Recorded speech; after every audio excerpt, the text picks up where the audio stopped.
on essaye de trouver cette petite étincelle extraordinaire chez chacun et de le révéler. Exactement. Et c'est là qu'effectivement, un travail sur la conscience donc, du groupe, mais aussi la conscience de chaque individu va être très importante. C'est être capable de comprendre qui je suis et de le communiquer aux autres. Ce qui veut dire créer aussi un climat où la communication est totalement libérée. Ce qui veut dire, et ça c'est très important pour la créativité, c'est qu'il faut être capable d'exprimer son désaccord. Et là, la notion de conflit est très très importante. S'il n'y a pas de conflit, on ne peut pas être créatif. Il faut que les gens soient capables de donner des idées en disant j'ose donner mon idée, mais je sais qu'en face, on pourra me dire avec ça, je ne suis pas d'accord, avec ça, je suis d'accord, etc. Être capable de remettre en question absolument tout le système en permanence. Et c'est ça qui va générer aussi cette vague de créativité, c'est cette liberté d'être capable d'exprimer un désaccord, d'être capable même de rentrer en conflit s'il le faut.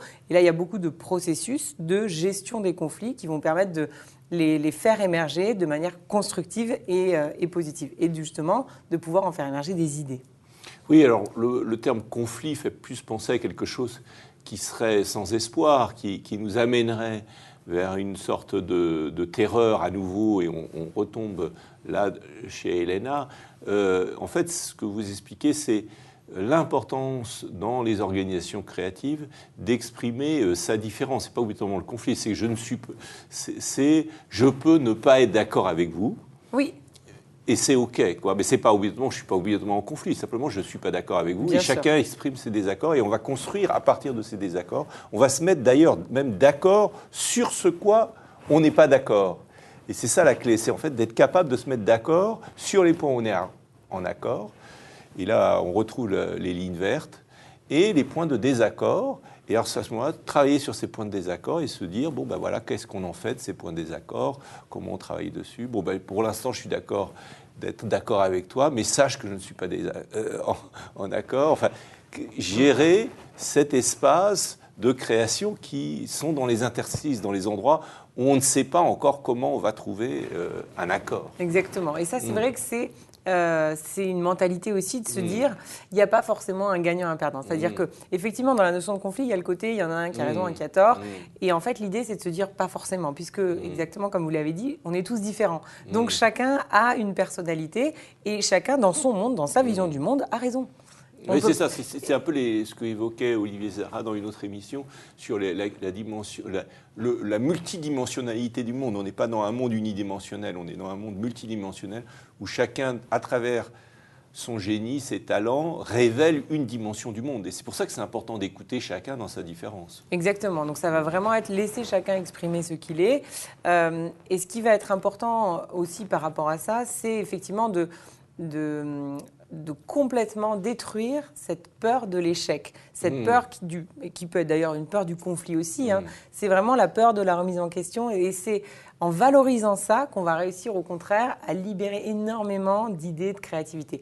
Et ça passe par la valorisation, mais vraiment tangible. Donc par exemple, moi, j'avais participé à quelque chose qu'on appelle la Fuck Up Night. La Fuck Up Night, c'est un lieu où on rassemble des personnes qui ont lamentablement foiré dans leur entreprise. C'était le cas d'une de mes premières boîtes. Et qui vont venir raconter leur échec et on va les applaudir, on va leur demander mais justement quelles leçons vous en avez tirées. Donc voir en fait tout le bénéfice qu'on tire d'avoir vécu un échec. Et le fait de valoriser cet échec et bien sûr d'être dans l'absence totale de jugement, de dépréciation, etc., ça va énormément libérer les gens et ils vont du coup oser assumer le fait qu'ils peuvent être différents, ne pas être d'accord et surtout, ils vont enfin réussir à se convaincre qu'ils sont créatifs. Oui, on parle même de célébration de l'échec. C'est une idée clé des écosystèmes les plus innovants de la planète, notamment en Californie, où on fait des grandes fêtes autour des échecs, ce qui permet accessoirement de connaître des grandes réussites aussi.